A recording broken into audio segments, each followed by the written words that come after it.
ഇനി നമുക്ക് ഡിസ്കസ് ചെയ്യാനുള്ളത് പോപ്പുലേഷൻ ഇൻ്ററാക്ഷൻ ആണ്. നമുക്കറിയാം ഈ ലോകത്തുള്ള എല്ലാ ജീവജാലങ്ങളും ഇൻ്റർഡിപ്പെൻഡൻ്റ് ആണ്. പരസ്പരം ഡിപ്പെൻഡ് ചെയ്തുകൊണ്ട് ഓരോന്ന് മറ്റൊന്നിനെ ആശ്രയിച്ചുകൊണ്ടാണ് ജീവിക്കുന്നത്. ഇതിലേതെങ്കിലും ജീവജാലങ്ങൾ ഇല്ലാതാവുക എന്ന് പറഞ്ഞാൽ മറ്റൊന്നിനെ സംബന്ധിച്ചിടത്തോളം ബുദ്ധിമുട്ടായിരിക്കും.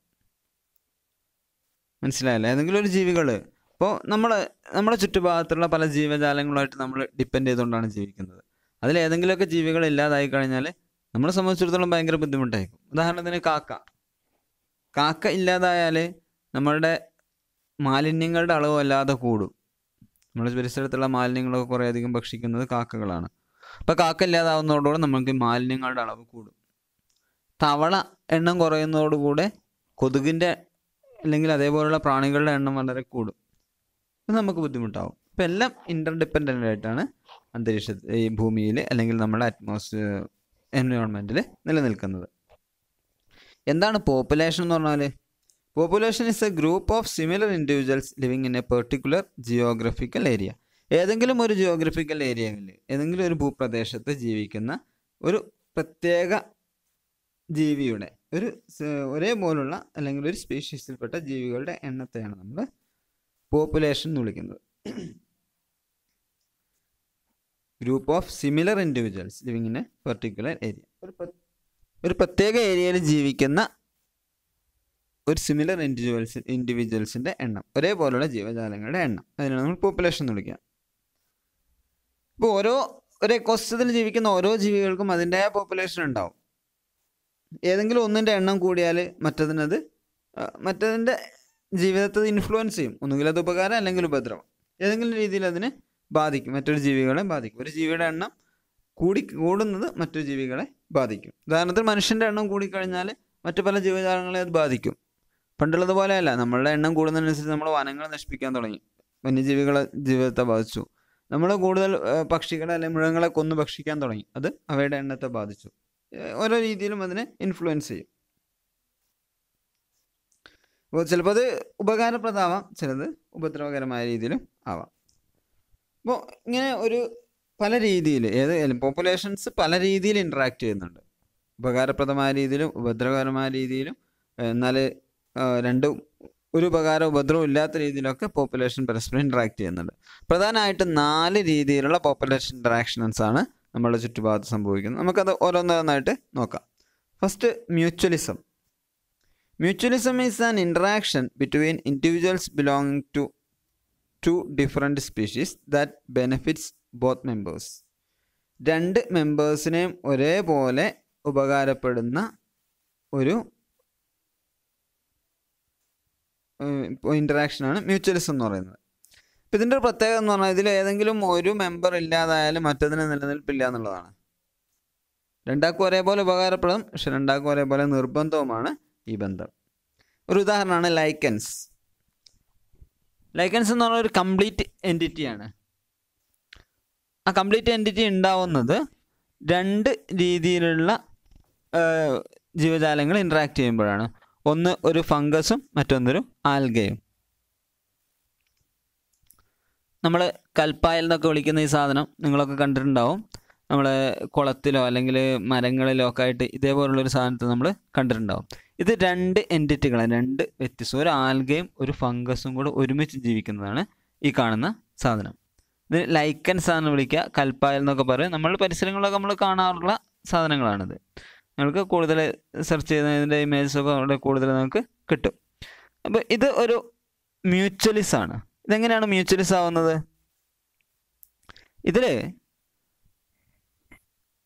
ഇതിൻ്റെ മെയിൻ ബോഡി എന്ന് പറയുന്നത് 2 സാധനങ്ങൾ കൂടി ചേർന്ന് നമ്മൾ ഫംഗസും ആൽഗയും. ഇതിൽ ആൽഗ ആവശ്യമായ ഫുഡ് പ്രിപ്പയർ ചെയ്യും,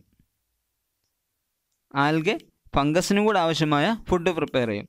അതേസമയം ഫംഗസ് ഈ ആൽഗയ്ക്ക് ആവശ്യമായ വെള്ളവും മിനറൽസും ഷെൽട്ടറും ഒക്കെ നൽകും. അപ്പോൾ ആൽഗ നൽകുന്നത് ഈ ഫംഗസിന് ആവശ്യമായ മിനറൽസ്, വാട്ടർ, ഷെൽട്ടറൊക്കെ കൊടുക്കും. അതേസമയം ആൽഗ ഫംഗസിനും കൂടെ ആവശ്യമായ ഫുഡ് പ്രിപ്പയർ ചെയ്യും, ഫംഗസ് ആൽഗയ്ക്ക് ആവശ്യമായ വെള്ളവും താമസ സൗകര്യവും മറ്റുമൊക്കെ നൽകും. അപ്പോൾ ഇതിലേതെങ്കിലും ഒന്നില്ലാതെ മറ്റതിന് നിലനിൽപ്പില്ല എന്നർത്ഥം. മനസ്സിലായല്ലോ? ഇനി അടുത്തത് കോമൺസെലിസ് ആണ്. കോമൺസെലിസ് എന്ന് പറഞ്ഞാൽ commensalism is an interspecific interaction where one species benefit and the other is unaffected, neither harmed nor benefited. ഒരു ഉപകാരമില്ല, ഉപദ്രവമില്ല. ഉപകാരം ഉണ്ടാവില്ല, ഉപദ്രവം ഉണ്ടാവില്ല. അതേസമയം തമ്മിലൊരു ഇൻട്രാക്ഷൻ ഉണ്ടായിരുന്നു. ആ ഇൻട്രാക്ഷൻ കൊണ്ട് ഒന്നിന് ഒരു ഉപകാരമില്ല, ഉപദ്രവമില്ല. പക്ഷെ മറ്റതിന് എന്ത് ചെയ്യും? ഉപകാരം ഉണ്ടാവുകയും ചെയ്യും. ഒന്ന് ഉപകാരപ്പെടും, മറ്റതിന് അൺഅഫക്റ്റഡ് ആണ്. ഉദാഹരണം ചിലപ്പോൾ ട്രാൻസ്പോർട്ടേഷന് വേണ്ടിയിട്ടായേക്കാം, അല്ലെങ്കിൽ ചിലപ്പോൾ താമസ സൗകര്യത്തിന് വേണ്ടിയിട്ടായേക്കാം. ഒരു ഉദാഹരണം പറയാം. Hermit crab lives in gastropod shell to protect their body. Okay, അതേസമയം ഗ്യാസ്ട്രോപോഡ് ഷെല്ലിൽ ഹെർമൈറ്റ് ക്രാബ് താമസിക്കുന്നതുകൊണ്ട് ഷെല്ലിന് യാതൊരു ബുദ്ധിമുട്ടുമില്ല, അല്ലെങ്കിൽ അതുമായി ബന്ധപ്പെട്ട ജീവിക്കൊരു ബുദ്ധിമുട്ടുമില്ല. അതേസമയം ഇതിന് ഒരു സുരക്ഷിത താവളമാവുകയും ചെയ്യും. സാധനം ചിലപ്പോൾ നിങ്ങൾ കണ്ടിട്ടുണ്ടാവും. ഇത് ഒരു ഷെല്ലിനുള്ളിലാണ് ഈ സാധനം, ഈ ക്രാബ് താമസിക്കുന്നത്. അപ്പോൾ ഇതുകൊണ്ട് ഈ രീതിയിലുള്ള ജീവിയെ നിങ്ങൾ കണ്ടിട്ടുണ്ടാവും. ഈ ഷെല്ല് എന്ത് ചെയ്യും? ഇതിൻ്റെ സ്വന്തം ഷെല്ലല്ല, അതേസമയം ഇതിന് ഉപകാരപ്രദമാണ്. ആ ഷെല്ലിന് അതുകൊണ്ട് ബുദ്ധിമുട്ടൊന്നുമില്ല. ഇപ്പോൾ ഗ്യാസ്ട്രോപോഡിന് അല്ലെങ്കിൽ ഗ്യാസ്ട്രോപോഡ് എന്ന് പറഞ്ഞാൽ സ്നെയിൽ പോലുള്ള ജീവികൾ, ഇതിൻ്റെ ഷെല്ലിനുള്ളിലാണ് ഈ ജീവി താമസിക്കുക. അപ്പോൾ ഒന്നിന് ഉപകാരം ഉണ്ടാവും, മറ്റൊന്നിന് ഉപകാരം ഉണ്ടാവില്ല, ഉപദ്രവം ഉണ്ടാവില്ല. അങ്ങനത്തെ തന്നെയാണ് നമ്മൾ എന്ത് വിളിക്കുക? കോമൺസെലിസം എന്ന് വിളിക്കുക. വേറെ ഉദാഹരണങ്ങളുണ്ട്. ഇപ്പോൾ സ്റ്റാർ ഫിഷ് ഒരു ഷാർക്കിൻ്റെ ഒക്കെ അടിയിൽ അറ്റാച്ച് ചെയ്തിട്ടാണത് സഞ്ചരിക്കുക. അപ്പോൾ മറ്റുള്ള ജീവികളിൽ നിന്ന് ആക്രമണത്തിൽ നിന്ന് രക്ഷപ്പെടും, ഫ്രീ ആയിട്ട് സഞ്ചരിക്കാൻ പറ്റും. അതോടൊപ്പം തന്നെ സ്പ്രെഡ് ചെയ്യാൻ ചെയ്യും, പല സ്ഥലങ്ങളിൽ എത്തിപ്പെടാൻ ഇതിന് കഴിയും. മറ്റൊന്ന് പാരാസിറ്റിസ് ആണ്. പാരാസിറ്റിസ് നമുക്ക് അറിയാവുന്ന സാധനമാണ്. പാരസൈറ്റ് എന്ന് നമ്മൾ സാധാരണ കേൾക്കാറുണ്ട്.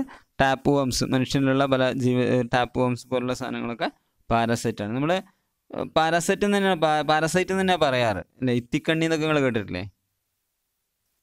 അപ്പം ഇതിൻ്റെ പ്രത്യേകത എന്ന് പറഞ്ഞാൽ പാരസൈറ്റ് ഏതെങ്കിലും ഒരു സസ്യത്തിൽ എത്തിക്കഴിഞ്ഞാൽ ആ സസ്യം അല്ലെങ്കിൽ ആ ജീവി അത് പ്രിപ്പയർ ചെയ്ത് വെച്ച ഫുഡ് ഫുള്ള് ഇതെടുക്കും. അതുകൊണ്ട് തന്നെ ഇതിന് ഉപകാരമായിരിക്കും. പക്ഷേ ആ ഹോസ്റ്റ് പ്ലാന്റ് അതോടുകൂടി നശിച്ചു പോകും, അല്ലെങ്കിൽ ഹോസ്റ്റ് ആനിമൽ നശിച്ചു പോകും. അപ്പോൾ നമ്മൾ പറഞ്ഞല്ലേ കൊക്കപ്പുഴ, നമ്മുടെ ശരീരത്തിലുള്ള ടാപ്പ് വംസ് പോലുള്ള സാധനങ്ങൾ, അത് നമ്മുടെ ശരീരത്തിൽ എത്തിക്കഴിഞ്ഞാൽ നമ്മൾ കഴിച്ച ഭക്ഷണത്തിൽ നിന്നുള്ള ന്യൂട്രിയൻസിനൊക്കെ അതങ്ങ് എടുക്കും. അതുകൊണ്ട് അതിന് ഉപകാരമാണ്, എന്നാൽ നമുക്കത് ഉപദ്രവമാണ്. ഒരു സസ്യത്തിലൊരു പാരസൈറ്റ് ഉണ്ടായിക്കഴിഞ്ഞാൽ ആ പാരസൈറ്റ് ആ സസ്യത്തെ നശിപ്പിക്കും. കാരണം ആ സസ്യം പ്രിപ്പയർ ചെയ്ത് വെച്ച ന്യൂട്രിയൻസ് കംപ്ലീറ്റ് ഇതെടുക്കും.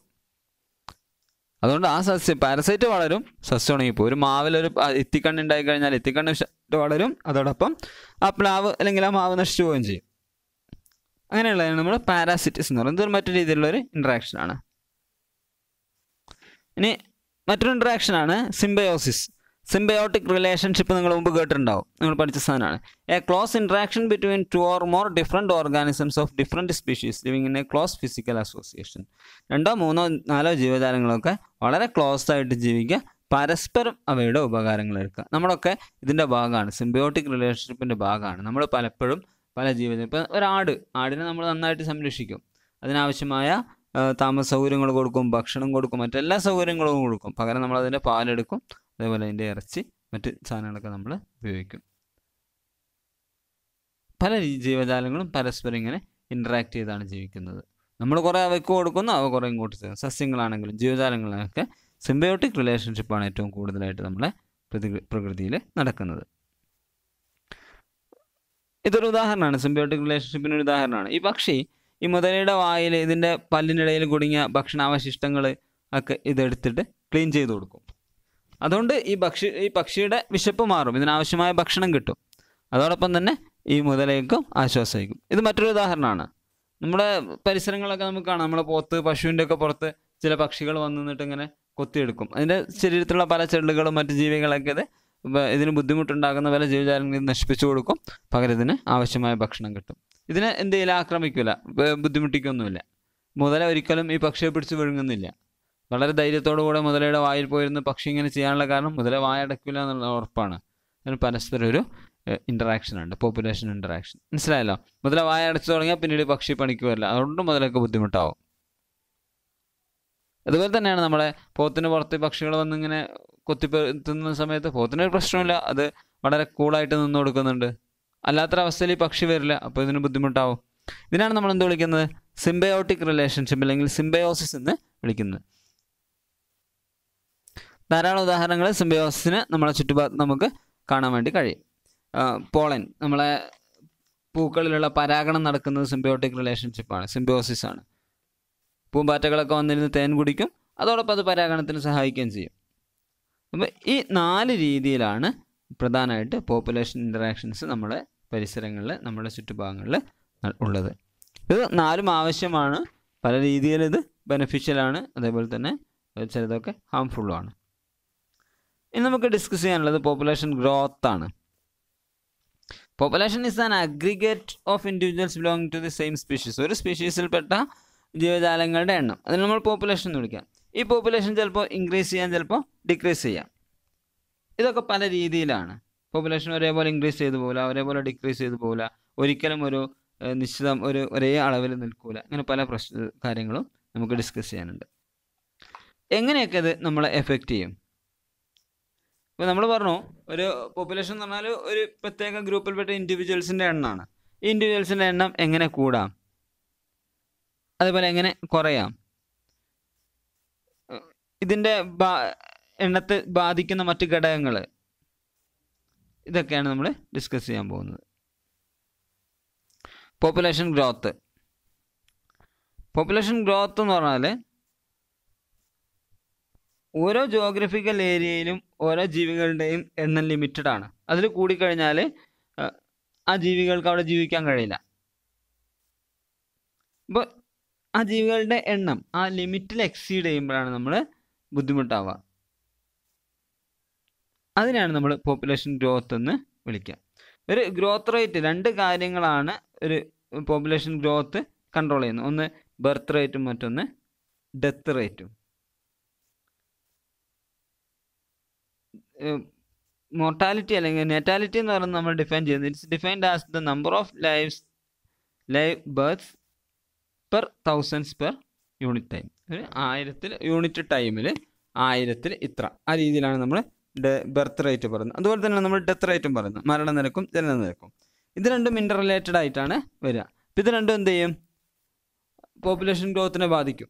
ജനനനിരക്ക് കൂടിക്കഴിഞ്ഞാൽ പോപ്പുലേഷൻ ഇൻക്രീസ് ചെയ്യും, മരണനിരക്ക് കൂടിക്കഴിഞ്ഞാൽ പോപ്പുലേഷൻ ഡിക്രീസ് ചെയ്യും. അപ്പോൾ ഇതൊരു കൃത്യമായ ഒരു അനുപാതത്തിൽ അങ്ങനെ പോകുമ്പോഴാണ് പോപ്പുലേഷൻ കൺട്രോൾഡ് ആയിട്ട് നിൽക്കുക. മറ്റൊന്ന് പോപ്പുലേഷൻ ഡിസ്പേഴ്സലാണ്. ഒരു ജീവജാലങ്ങൾ, സസ്യങ്ങളാവട്ടെ ജീവികളാവട്ടെ, അത് ഒരു ഏരിയയിൽ മാത്രം ഒതുങ്ങിക്കൂടുക. അപ്പോൾ അത് ബുദ്ധിമുട്ടാവും. അപ്പോൾ അത് കുറേ ഏരിയകളിലേക്ക് സ്പ്രെഡ് ആവാം. അപ്പോൾ ഉദാഹരണത്തിന് നമ്മളുടെ ഒരു ഏരിയയിൽ മാത്രം ഒരു പ്രത്യേക ജീവി കണ്ടുവരുന്നുണ്ടെങ്കിൽ അതിൻ്റെ എണ്ണം ഒരു ലിമിറ്റ് വരെ പോവുള്ളൂ. ലിമിറ്റിന് മുകളിലായി കഴിഞ്ഞാൽ നമുക്ക് ബുദ്ധിമുട്ടാണെന്ന് നമ്മൾ കൊല്ലും, അല്ലെങ്കിൽ മറ്റേതെങ്കിലും രീതിയിൽ പ്രകൃതി അതിനെ കൺട്രോൾ ചെയ്യും. അപ്പോൾ അതിൻ്റെ എണ്ണം ലിമിറ്റഡ് ആയിരിക്കും. അതേസമയത്ത് കുറേ ഏരിയയിലേക്ക് സ്പ്രെഡ് ആയി കഴിഞ്ഞാലോ അത്രയും ഏരിയയിലൊക്കെ ഇതിന് ഈ ഒരു നമ്പർ വരെ വളരാൻ വേണ്ടി പറ്റും. അപ്പോൾ ഇതിൻ്റെ എണ്ണം വളരെയധികം കൂടും. മനസ്സിലായല്ലോ? അപ്പോൾ ഇതാണ് ഡിസ്പേഴ്സൽ പോപ്പുലേഷൻ ഡിസ്പേഴ്സൽ എന്നുകൊണ്ട് ഉദ്ദേശിക്കുന്നത്. ഉദാഹരണത്തിന് അപ്പോൾ നമ്മളെ പറമ്പിൽ ഒരു പ്ലാവുണ്ട്, അതിൽ ചക്ക ഉണ്ടാവുന്നു, അത് പഴുത്ത് വീണ് താഴെ ചക്കക്കുരു മുളച്ച് പ്ലാവ് ഉണ്ടാവും. നമ്മൾ എന്ത് ചെയ്യും? കുറേ എണ്ണം ഉണ്ടായിക്കഴിഞ്ഞാൽ ഒരുമിച്ച് അങ്ങ് നശിപ്പിച്ച് കളയും, അല്ലേ? അതേസമയം ഇതിന് നമ്മൾ പല സ്ഥലങ്ങളിൽ സ്പ്രെഡാക്കി ഓരോന്നോരോന്ന് നട്ടാൽ അവിടെയൊക്കെ ഓരോന്നുണ്ടാവും. അപ്പോൾ കുറേ ദൂര സ്ഥലങ്ങളിലൊക്കെ നമ്മളിത് കൊണ്ടുപോയി നടുന്നതിനനുസരിച്ച് അവിടെയൊക്കെ പുതിയ പുതിയ സസ്യങ്ങൾ വളർന്നു വരും. ഇപ്പോൾ പ്ലാവിനൊക്കെ ഒരു ലിമിറ്റ് ഉണ്ട്. കുറേ എണ്ണം അടുത്തടുത്തുണ്ടായാൽ ഒന്നിലും ഇലയും പൂവും കായും ഒന്നും ഉണ്ടാവില്ല. അപ്പോൾ സ്വാഭാവികമായിട്ട് നമ്മൾ നിശ്ചയ അകലത്തിലേക്കാണ് ഇത് വളർത്തുള്ളൂ. അപ്പോൾ കുറേ ഏരിയകളിൽ ഇത് സ്പ്രെഡ് ചെയ്യാൻ വേണ്ടി പോപ്പുലേഷൻ ഡിസ്പേഴ്സൽ സഹായിക്കും. 2 ടേമാണ് ഇതിൽ വരുന്നത്. ഒന്ന് എമിഗ്രേഷനും മറ്റൊന്ന് ഇമിഗ്രേഷനും. എമിഗ്രേഷൻ എന്ന് പറഞ്ഞാൽ is the permanent outward movement of the organisms of given population. ഇതെന്ത് ചെയ്യും? പോപ്പുലേഷൻ ഡിക്രീസ് ചെയ്യും. ഒരു പോപ്പുലേഷനിൽ നിന്ന് കുറേ ജീവജാലങ്ങൾ പുറത്തേക്ക് പോവാം, അതാണ് എമിഗ്രേഷൻ എന്ന് പറയുന്നത്. അതെന്ത് ചെയ്യും? ആ പോപ്പുലേഷൻ്റെ എണ്ണം കുറയ്ക്കും. ഇമിഗ്രേഷൻ എന്ന് പറഞ്ഞാൽ the permanent inward movement of an organism from outsides into a given population. ഉദാഹരണത്തിന് നമ്മൾ അഭയാർത്ഥികളൊക്കെ പറയില്ലേ, അപ്പോൾ നമ്മൾ ഈ മലപ്പുറം ജില്ലയിൽ നിന്ന് കുറേ ആളുകൾ ഒരുമിച്ച് മറ്റെവിടെയെങ്കിലും പോവാണ്. സ്വാഭാവികമായിട്ട് എന്ത് ചെയ്യും? ഇവിടെയുള്ള ആളുകളുടെ എണ്ണം കുറയും. അതിനാണ് നമ്മൾ എമിഗ്രേഷൻ എന്ന് വിളിക്കുക. ഇനി പുറത്തുനിന്ന് എവിടെന്നെങ്കിലും കുറേ ആളുകൾ ഇങ്ങോട്ടേക്ക് ഒരുമിച്ച് വരികയാണ്, അതിന് നമ്മൾ ഇമിഗ്രേഷൻ എന്ന് വിളിക്കുന്നത്. അതെന്ത് ചെയ്യും? ഇവിടെയുള്ള ആളുകളുടെ എണ്ണം കൂട്ടും. ഇനി മറ്റൊന്നുള്ള എൻവയോൺമെൻറ്റൽ റെസിസ്റ്റൻസ് ആണ്. ഒരു പ്രകൃതിക്ക് ഒരു മാക്സിമം ലിമിറ്റ് ഉണ്ട്. കൺട്രോൾ ചെയ്യാൻ, ഒരു എൻവയോൺമെൻറ്റിന് കൺട്രോൾ ചെയ്യാൻ കഴിയുന്ന ഒരു മാക്സിമം ലിമിറ്റ് ഉണ്ട്. അതിനാണ് നമ്മൾ ക്യാരിയിങ് കപ്പാസിറ്റി എന്ന് വിളിക്കുക. ഈ ക്യാരിയിങ് കപ്പാസിറ്റിയിലും എക്സീഡ് ചെയ്ത് കഴിഞ്ഞാൽ പ്രകൃതി തന്നെ അങ്ങ് കൺട്രോൾ ചെയ്യും. നമ്മളിപ്പോൾ കോവിഡൊക്കെ നമുക്ക് സിമ്പിൾ ഉദാഹരണങ്ങളാണ്. നമ്മുടെ മുമ്പിലുള്ള വളരെ ഒരു ലിവിങ് എക്സാമ്പിളാണ് ശരിക്കും അത്. ജനങ്ങളുടെ എണ്ണം, മനുഷ്യരുടെ എണ്ണം ഒരു പരിധിയിൽ കൂടുക, അതോടൊപ്പം തന്നെ നമ്മളെ കൊണ്ടുണ്ടാകുന്ന പൊള്യൂഷൻസ് മറ്റു കാര്യങ്ങളൊക്കെ ഒരു ലിമിറ്റ് എക്സീഡ് ചെയ്തപ്പോഴാണ് കോവിഡ് വന്നത്. ഒക്കെ കൺട്രോളായി അല്ലേ? നിങ്ങൾ ചിലപ്പോൾ കേട്ടിട്ടുണ്ടാവും, പൊള്യൂഷൻ കൺട്രോളായി, ഓസോണിൻ്റെ ഹോൾ ഇല്ലാതായി, ഉപയോഗിക്കുന്ന ഇന്ധനങ്ങളുടെ അളവ് വളരെയധികം കുറഞ്ഞു, ആളുകൾ കുറേ മരിച്ചു തീർന്നു. പണ്ടൊക്കെ കോളറയും അതേപോലെ ഉള്ള രോഗങ്ങളൊക്കെ വരാറുണ്ട്. ഒരു ഗ്രാമം മുഴുവൻ ഒറ്റയടിക്ക് നശിച്ചു പോകും, ആളുകളുടെ എണ്ണം പെട്ടെന്ന് കുറയും. ഒരു ലിമിറ്റ് എക്സീഡ് ചെയ്ത് കഴിഞ്ഞാൽ പ്രകൃതി തന്നെ അത് കൺട്രോൾ ചെയ്യും. മറ്റ് ജീവജാലങ്ങൾക്കൊക്കെ ഈ അവസ്ഥ ഉണ്ട്. പലതരം രോഗങ്ങൾ, പെട്ടെന്നൊരു രോഗം വന്ന് കുറേ ജീവികൾ ഒരുമിച്ച് അങ്ങ് നശിച്ചു പോകും. അല്ലെങ്കിൽ ആ ജീവിക്ക് സുഗമമായി ജീവിക്കാനുള്ള സാഹചര്യം പ്രകൃതിയിലങ്ങ് ഇല്ലാതാവും. അതോടെ ഘട്ടം ഘട്ടമായിട്ട് ആ ജീവികളങ്ങ് ഇല്ലാതായി പോകും, അല്ലെങ്കിൽ അതിൻ്റെ കുറേ എണ്ണം ഇല്ലാതായി പോകും. ഇതാണ് നമ്മൾ നാച്ചുറൽ റെസിസ്റ്റൻസ് എന്ന് വിളിക്കുക. പ്രകൃതി തന്നെ എന്തെങ്കിലുമൊക്കെ ഒരു വഴി കണ്ടിട്ടങ്ങ് ഇല്ലാതാക്കാം. പോപ്പുലേഷൻ ഗ്രോത്ത് കൺട്രോൾ ചെയ്യാൻ പ്രകൃതി തന്നെ ചില മാർഗങ്ങൾ സ്വീകരിക്കും. ഇന്ന് നമുക്ക് ഡിസ്കസ് ചെയ്യാനുള്ളത് ഗ്രോത്ത് കർവ്സ് ആണ്. ഗ്രോത്ത് കർവ് എന്ന് പറഞ്ഞാൽ growth curve of a population can be expressed in form of mathematical expressions called growth curve. If the number of organisms is plotted against time, സമയത്തിനനുസരിച്ച് നമ്മൾ പ്ലോട്ട് ചെയ്യുകയാണെങ്കിൽ നമുക്ക് population growth കർവുകൾ കിട്ടും. രണ്ട് രീതിയിലുള്ള ഗ്രോത്ത് കർവുകളാണല്ലോ. ഒന്ന് ജെ ഷേപ്ഡ് ഗ്രോത്ത് കർവ്, മറ്റൊന്ന് എസ് ഷേപ്ഡ് അല്ലെങ്കിൽ സിഗ്മോയിഡൽ ഗ്രോത്ത് കർവ്. ഇത് രണ്ടും നമുക്ക് അടുത്ത ഒരു ക്ലാസ്സിൽ ഡിസ്കസ് ചെയ്യാം. വളരെ കുറഞ്ഞ ഒരു കാര്യങ്ങൾ മാത്രമേ ഡിസ്കസ് ചെയ്യാനുള്ളൂ. നമുക്ക് അടുത്ത ഒരു പീരീഡ് ഡിസ്കസ് ചെയ്യാം.